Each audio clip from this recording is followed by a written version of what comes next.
Madilim ang kwarto. Ang tanging ilaw ay ang mahinang liwanag mula sa lampshade. Sa gitna ng katahimikan, nakatayo si Miguel, nakabukas ang ilan sa botones ng kanyang polo, hindi makagalaw. Sa harap niya, nakaupo si Lucia sa gilid ng kama, suot ang silk robe na dahan-dahang dumudulas mula sa kanyang balikat. Maghubad ka. Mabagal at madiin ang bawat salitang lumabas sa bibig ni Lucia. Isang utos, hindi isang pakiusap. Ramdam ni Miguel ang pagbilis ng tibok ng kanyang puso. Dapat siyang lumayo, dapat siyang tumanggi. Pero nang lumapit si Lucia, ang kamay nito'y marahang dumaan sa kanyang dibdib, halos maglapat ang kanilang mga labi. Isang iglap lang, bumigay ang kanyang depensa. Nahihiya ka? O gusto mong ako pa ang gumawa? Mapanukso ang bulong ni Lucia. Ang init ng hininga nito'y dumampi sa kanyang balat. Huminga ng malalim si Miguel. Delikado ito. Pero huli na. Paano siya napasok sa mundo ni Lucia? Sa isang mamahaling restaurant sa Makati, abala si Miguel sa pagsisilbi sa mga customer. Isa siyang gwapong waiter na may simpleng pangarap. Makapagpatayo ng sarili niyang bar balang araw. Masipag siya, determinado, at walang oras sa luho. Pero isang gabi, may isang babaeng nagbago ng lahat. Nakaupo sa VIP section, si Lucia Montesillo, isang mayamang biyuda, kilala hindi lang sa kanyang kayamanan, kundi sa kanyang kakaibang kapangyarihan sa mga lalaking bata sa kanya. Habang abala si Miguel sa pagsisilbi sa ibang mesa, hindi niya namalayang kanina pa pala siya pinagmamasdan ni Lucia. Nang malapit na siyang dumaan, sinadya nitong abutin ang kanyang baso ng alak, hinayaang dumikit ang kanilang balat. Bago ka rito, Anya, isang mapang-akit na ngiti ang lumitaw sa kanyang labi. Saglit na natigilan si Miguel, bahagyang nataranta sa kakaibang titig ng babae. May kung anong lamig sa titig ni Lucia, pero may halong init sa paraan ng pagkakatingin nito sa kanya. Opo, ma'am, sagot niya. Pero agad siyang napahinto nang makita ang ekspresyon sa mukha ng babae. Lucia, Anya, dahan-dahang inilalapit ang baso sa kanyang mga labi. Huwag mo akong tawaging ma'am. Mas gusto kong iba ang tawag mo sa akin. Bahagyang ngumiti si Miguel. Hindi niya alam kung bakit parang nabalot siya ng init sa presensya ng babae. Pasensya na po. Lucia. Pinagmasdan siya ni Lucia mula ulo hanggang paa, parang sinusuri kung sulit pa siyang pag-aksayahan ng oras. Masaya ka ba sa trabahong ito? Opo, sagot niya. Pangarap ko pong magtayo ng sarili kong bar balang araw. Muling ngumiti si Lucia, isang ngiting hindi madaling basahin. Ambisyoso ka pala. Habang kinukuha niya ang order, sinadya ni Lucia na sagiin ang kanyang kamay. Malamig ang daliri nito, ngunit ang hawak ay mariin, tila sinusubukang basahin ang kanyang reaksyon. Nang bumitaw ito, nag-iwan ng kakaibang kilabot sa katawan ni Miguel. Pagkatapos ng shift, agad siyang nilapitan ni Julia, ang kaibigang waitress na matagal na niyang kasama sa trabaho. Miguel, nakita kong kinakausap ka ni Miss Lucia. Mag-ingat ka. Nagtaas siya ng kilay. Ha? Bakit naman? Marami nang naloko ang babaeng yan. Mahilig siya sa mga tulad mo. Napangiti si Miguel. Anong nang ibig mong sabihin? Maldita lang siguro siya. Hindi lang siya maldita. Kung anong gusto niya, nakukuha niya. At kapag nakuha ka niya, hindi ka na makakatakas. Pero hindi naniwala si Miguel. Para sa kanya, hindi siya ang tipong madaling mahulog sa tukso. O iyon ang akala niya. Kinabukasan, bumalik si Lucia sa restaurant. Mas lalo itong nakaayos. Ang kanyang katawan ay nababalot ng silk dress na bumagay sa kanyang kagandahan. Nang tumama ang tingin nito kay Miguel, ngumiti ito at hinila siya sa isang sulok. Miguel, may isang event akong pupuntahan mamaya. Gusto kitang isama. Nagulat si Miguel. Ha? Bakit po ako? Dahil gusto kitang makilala pa. At baka may magandang oportunidad para sa'yo. Tumibok ng mabilis ang puso ni Miguel. Ang isang simpleng waiter, inaanyayahan sa isang marangyang event kasama ang isang babaeng tulad ni Lucia. Miguel, huwag kang pumayag, biglang sabi ni Julia, lumapit mula sa likuran niya. Pero huli na. Tumango na siya. Kahit alam niyang mali, kahit alam niyang delikado, dapat ay tumanggi si Miguel. Ngunit ang kuryosidad, kayabangan, at tukso ang nagtulak sa kanya na pumayag. Sa isang marangyang penthouse, Bumukas ang pinto para kay Miguel. Malamig ang hangin mula sa aircon, pero hindi iyon sapat para pahupain ang init na unti-unting gumagapang sa kanyang balat. Ang bango ng mamahaling pabango ni Lucia ay sumasalubong sa kanyang pangamoy. Matapang, matamis, at nakakalasing. Nakaupo si Lucia sa isang leather na sofa, hawak ang isang baso ng pulang alak. Suot niya ang isang silk robe na bahagyang nakabukas. Ipinapakita ang kakinisan ng kanyang balat. Isang mapang-akit na ngiti ang gumuhit sa kanyang labi habang pinagmamasdan si Miguel na tila isang batang naliligaw sa teritoryo ng isang mabangis na hayop. Aba, heto ka na rin pala, ani Lucia, hindi inaalis ang tingin sa kanya. Nagustuhan mo ba ang lugar ko? Napatingin si Miguel sa paligid. Ang bawat sulok ng penthouse ay sigaw ng kayamanan. Mga mamahaling painting, kristal na chandelier, at isang malawak na tanawin ng syudad mula sa bintanang halos abot sa sahig. Hindi siya sanay sa ganitong karangyaan, pero hindi niya maitatangging may kung anong hatak ito sa kanya. Maganda po, sagot niya bahagyang napalunok. Lucia, aniya muli. Wala nang po sa pagitan natin. Nakangiti itong lumapit sa kanya. Ang mga hakbang ay mabagal, may kumpiyansa. Parang alam niyang wala nang kawala si Miguel. Inilapag niya ang baso sa lamesa, saka dahan-dahang inilagay ang kanyang mga kamay sa kwelyo ng polo ng binata. Alam mo, Miguel, gusto kita, bulong niya, habang ang mga daliri ay marahang dumaan sa balikat nito. At kapag may nagustuhan ako, nakukuha ko, napalunok si Miguel. Hindi niya alam kung dahil sa kaba o sa init ng hininga ni Lucia na tumatama sa kanyang balat. Lucia, parang hindi tama to. Ngumiti ito. Mas lumapit pa. Halos magkadikit na ang kanilang katawan. Kung hindi tama, bakit hindi mo kayang umalis? Nagtagpo ang kanilang mga mata at doon niya napagtanto. Wala siyang laban. Ang presensya ni Lucia ay parang apoy na unti-unting tumutupok sa kanya. At imbes na lumayo, mas hinayaan niyang lamunin siya nito. Ang init ng katawan ng babae ay nag-aanyaya, hinahaplos ang bawat hibla ng kanyang pagpipigil. Ramdam niya ang malalambot na daliri ni Lucia sa kanyang batok, gumuguhit ng kilabot sa kanyang balat. Dahan-dahang humigpit ang hawak nito, hinila siya pababa, palapit sa kanya, hanggang sa magtagpo ang kanilang mga labi. Banayad sa una, ngunit naging mas mapusok sa bawat segundong lumilipas. Ang mga kamay ni Lucia ay gumapang sa kanyang dibdib. Hinayaan ang tela ng kanyang polo na bumuka ng bahagya, habang ang hininga nila'y naghalo sa pagitan ng kanilang halik. May bahid ng panunukso sa bawat haplos ng babae, tila sinusubok kung gaano katagal siya lalaban bago tuluyang bumigay. Hanggang sa hindi na niya nakayanan, sumuko si Miguel, isinuko ang anumang natitira pang pag-aalinlangan, at hinayaan ang sarili na malunod sa matamis na lason ng kanyang tukso. Simula nung gabing yon, nag-iba ang buhay ni Miguel. Bigla siyang napasok sa mundo ng kayamanan at kapangyarihan. Mga mamahaling damit, kainan sa mga 5-star na restaurant, at gabi-gabing pagdalo sa mga social events kasama si Lucia. Wala siyang nagastos ni piso. Lahat ay sagot ng byuda. Sa una, natuwa siya. Parang panaginip. Sino ba namang waiter ang biglang bibigyan ng ganitong pribilehiyo? Pero habang lumilipas ang mga araw, may napansin siyang kakaiba. Unti-unting kinokontrol ni Lucia ang bawat aspeto ng kanyang buhay. Ayaw ko nang makita kang suot ang lumang polo na yan, sabi ni Lucia isang umaga habang nakaupo sa kama. Pinagmamasdan siyang magbihis. Pumili ka ng gusto mo sa mga pinadala kong damit. Sa kanyang closet, nakaayos na ang mga mamahaling designer na kasuotan. Lahat ay binili ni Lucia para sa kanya. Noong una, inisip niyang wala namang masama, pero hindi lang iyon ang gusto nitong kontrolin. Saan ka pupunta? Tanong ni Lucia nang minsang nagpaalam siyang makipagkita kay Julia pagkatapos ng trabaho. Sa cafe lang po, Lucia. Makikipagkita lang kay Julia sandali. Malamig ang tingin ng babae. Hindi mo na kailangang makipagkita pa sa iba.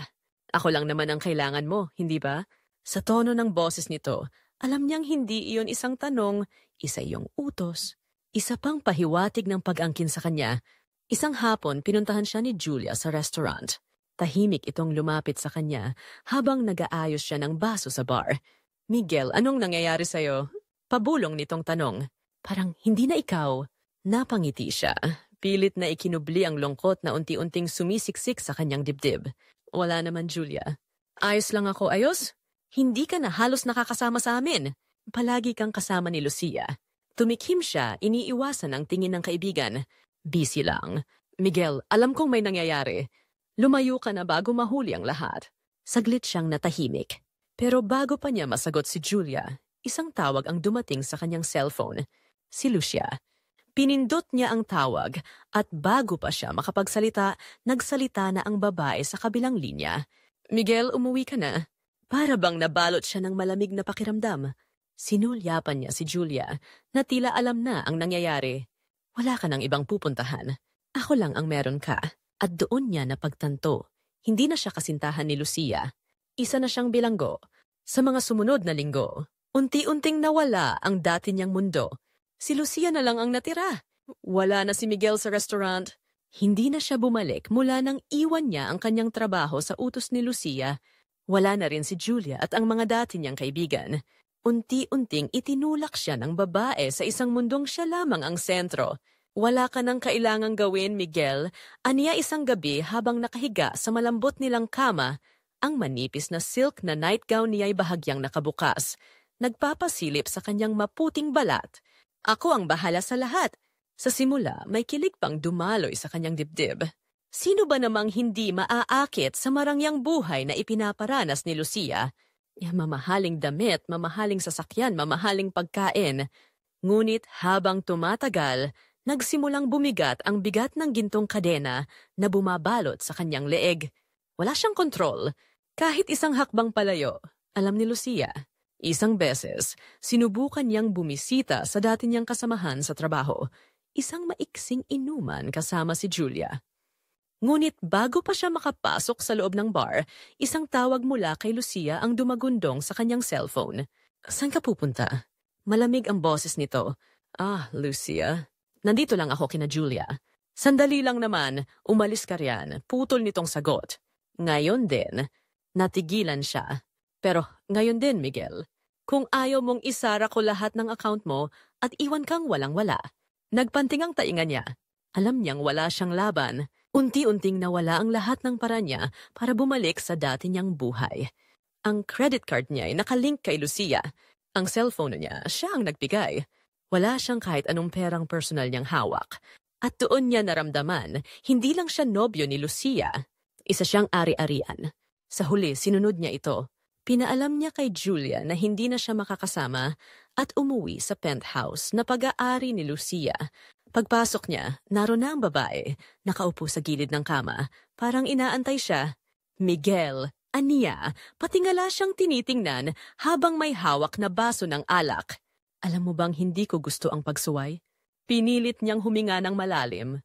Lucia, hindi ko naman gustong labanan ka. Pero hindi ba ako pwedeng magkaroon ng kahit konting espasyo para sa sarili ko? Natawa si Lucia. Hindi ang malambing at mapanuksong tawa na madalas niyang marinig. Ito ay malamig. Nakakapanindig balahibo. Espasyo. Tumayo ito. Lumapit sa kanya at idinikit ang kamay sa kanyang dibdib. Mahal, sino ang maniniwala sa'yo? Lahat ng tao nasa panig ko. Nakaramdam siya ng malamig na takot. Lucia, huli na para lumayo ka, Miguel. Huli na para lumaban. Napaatras siya, ngunit isang kamay ni Lucia ang marahang humawak sa kanyang baba. Iniangat ito upang pagtagpuin ang kanilang mga mata. Alam mo kung bakit? Dahil wala ka ng ibang pupuntahan. Ako lang ang meron ka. Hindi niya namalayang napapikit siya. Nilamon ang bigat ng kanyang sitwasyon. Kinabukasan, nagising siya sa isang bangungot. Sa social media, nagkalat ang mga larawan niya, mga litrato, kung saan tila siya ang nambiktima kay Lucia. Mga edited na larawan kung saan siya mismo ang mukhang gold digger.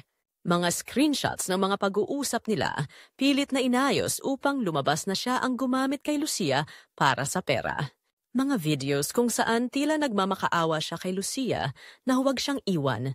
Pikit matang hinagilap niya ang kanyang cellphone, mabilis na tinawagan si Julia. Ngunit bago pa nito masagot, isang kamay ang lumapat sa kanyang balikat. Si Lucia. Ngumiti ito. Miguel, mahal, anong ginagawa mo? Napamulagat siya. Ano itong ginawa mo? Bakit mo ito ginawa? Humagikik si Lucia at sa unang pagkakataon, napagtanto niyang wala na siyang kahit anong kapangyarihan laban sa babaeng ito.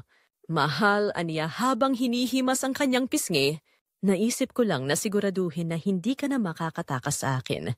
Napahawak siya sa sariling noo, nanginginig sa galit at takot. Lucia, hindi mo pwedeng gawin ito pero nagawa ko na. Isang matamis ngunit mapanganib na ngiti ang lumitaw sa labi ng babae. At ngayon, Miguel, hindi mo na kayang lumayo. Sa gitna ng dilim, isang aninong gumagalaw ang nasasalamin sa malalawak na bintana ng penthouse. Si Miguel, hubot-hubad, nakatayo sa tabi ng kama, tahimik na pinagmamasdan ang hubog ng babaeng natutulog sa ilalim ng silk na kumot. Si Lucia, payapang humihinga, hindi alam na ang lalaking katabi niya ay may ibang binabalak. Ito na ang pagkakataon niya, ang huling pagtatangka. Ngunit paano siya makakatakas kung alam niyang kahit saan siya magpunta, abot pa rin siya ng kapangyarihan ni Lucia? Isang sagot lang ang naisip niya, ang tukso. Dahan-dahang humiga siya sa tabi ni Lucia. Hinayaang lumapat ang kanyang katawan sa lambot ng kanyang balat. Ramdam niya ang init ng hininga nito sa kanyang leeg nang idantay niya ang kanyang labi sa balikat ng babae. Isang banayad na halik, mahina, tila isang bulong ng pagnanasa. Narinig niya ang mahina, ngunit malalim na buntong hininga ni Lucia.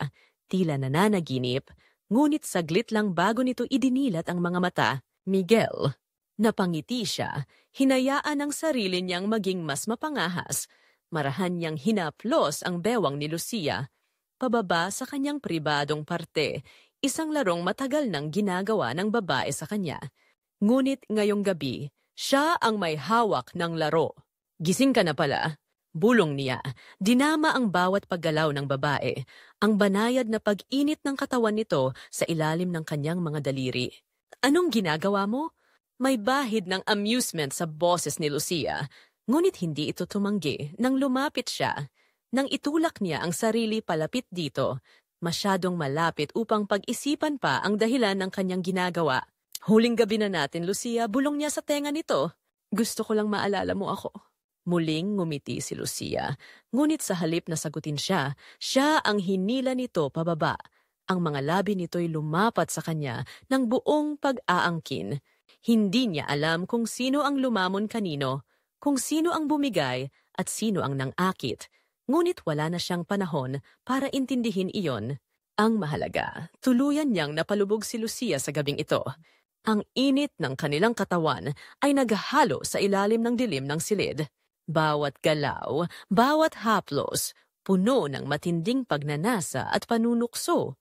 Ramdam ni Miguel ang lambot ng bawat paghaplos ni Lucia, ang marahang pagdikit ng kanilang balat, ang pagtaas ng kanilang paghinga habang ang kanilang katawan ay sumasayaw sa parehong ritmo, dahan-dahan hanggang sa hindi na nila mapigilan ang sarili. Nang makatulog ito, dahan-dahan siyang tumayo. Hinahanap ang kanyang damit, ang kanyang cellphone. Wala.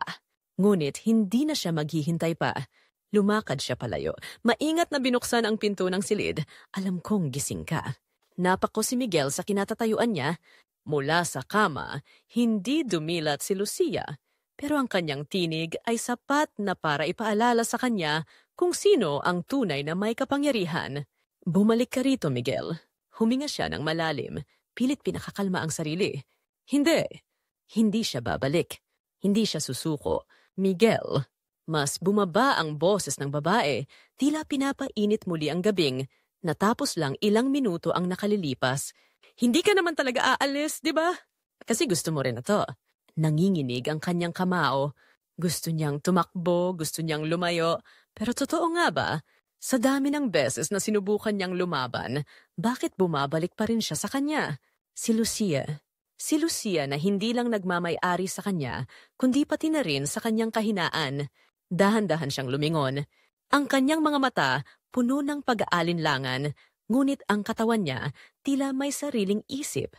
bumalik sa tabi ni Lucia. At sa gabing iyon, siya na mismo ang lumubog sa kumunoy na hinukay ng babae para sa kanya. Kinabukasan, muling nagising si Miguel sa isang panaginip na naging bangungot nang subukan niyang lumabas.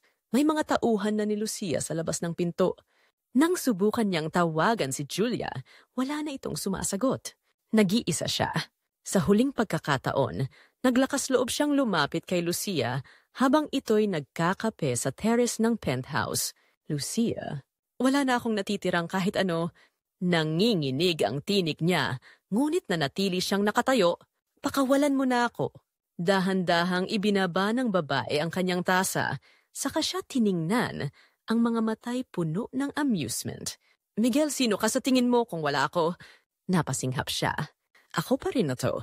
May sarili akong buhay. Humagik-hik si Lucia. Saka siya nilapitan. Hinawakan ang kanyang mukha gamit ang dalawang kamay.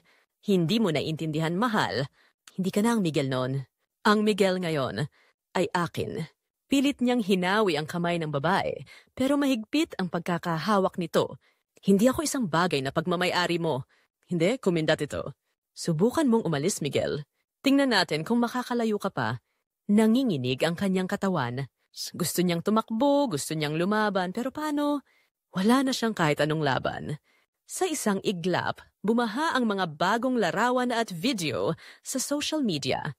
Mga patunay na si Miguel ay isang oportunistang na lalaki na ginamit si Lucia para sa pera. Mas masahol pa, may mga larawan at edited screenshots kung saan tila siya mismo ang humihingi ng mas malaking halaga kapalit ng kanilang relasyon. Gusto niyang ipaliwanag ang totoo. Gusto niyang ipakita sa lahat na siya ang biktima. Ngunit paano? Lahat ng ebidensya ay pabor kay Lucia. Sinubukan niyang tawagan si Julia, ang huling taong maaaring paniwalaan siya. Nasagot nito ang tawag. Ngunit ang boses ng kaibigan niya, malamig. Huwag mo na akong tawagan, Miguel. At doon niya naramdaman ang tunay na pagbagsak. Sa dulo ng araw, si Lucia ay nakatayo sa terrace ng penthouse. Pinagmamasdan ang lumuluhang si Miguel sa loob ng silid. Gumuho ito sa kama, hindi na malaman kung saan magsisimula, kung paano pa siya babangon. Napangiti si Lucia. Ang alak sa kanyang kamay ay marahang iniikot sa baso. Ang tagumpay ay matamis sa kanyang panlasa. Mulat sa pool, siya na ang may hawak ng laro. Sa huling pagkakataon, si Miguel ay nakatayo sa gitna ng malawak na silid ng penthouse. Mamahaling chandelier ang nakasabit sa kisame. Mga kurtinang yari sa pinakamahal na seda ang bumabalot sa bintanang tanaw ang buong syudad. Ngunit sa kabila ng lahat ng ito, ramdam niya ang ginaw na unti-unting sumasalamin sa malamig na tingin ni Lucia. Nakatayo ang babae sa harap niya, nakasuot ng isang silk robe, hawak ang baso ng pulang alak. Ngunit sa pagkakataong ito, hindi na iyon isang anyaya ng pagnanasa. Hindi na siya tinutukso, hindi na siya kinokontrol. Sa halip, isang utos ang lumabas sa kanyang bibig, lumayas ka. Napalunok si Miguel. Lucia, wala ka ng halaga sa akin, Miguel. Malamig na sagot nito.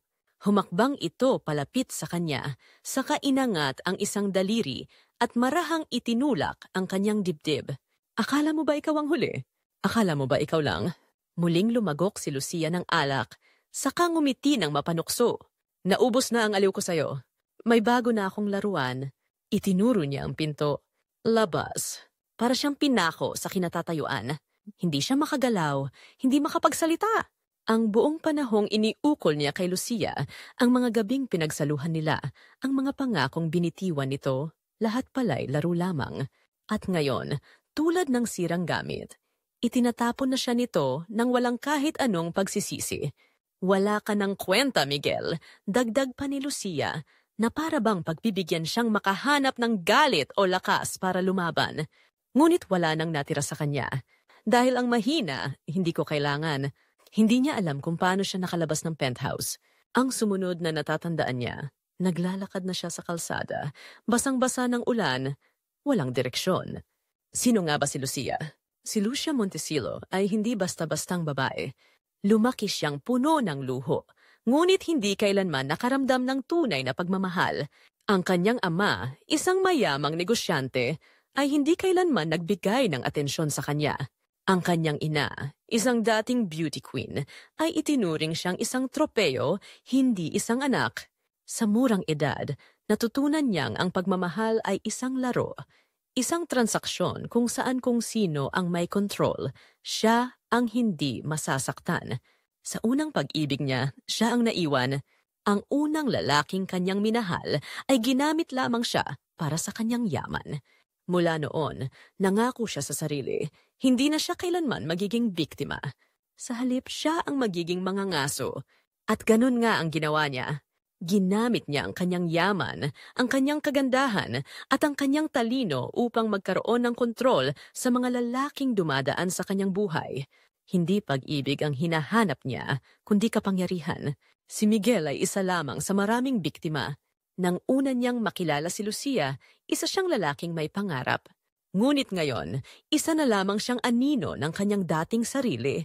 Pilit niyang inabot ang kanyang bulsa. Naghahanap ng natitirang barya. Wala. Gutom na siya, pero hindi niya alam kung saan kukuha ng susunod na pagkain. Wala na siyang trabaho, wala nang tirahan, at mas malala, wala na siyang pangalan. Sinira ni Lucia ang lahat ng meron siya. Mula sa kanyang kinauupuan, itinaas niya ang kanyang tingin. Sa itaas ng penthouse, sa malalaking salamin, nakita niyang may ibang lalaki nang kasama si Lucia. Isang bagong mukha, isang bagong laruan. Napalunok siya. Ilang buwan lang ang nakaraan, siya rin ay nasa parehong posisyon. Sa ilalim ng mga ilaw ng penthouse, may kasamang alak at halik mula sa mapanuksong labi ni Lucia.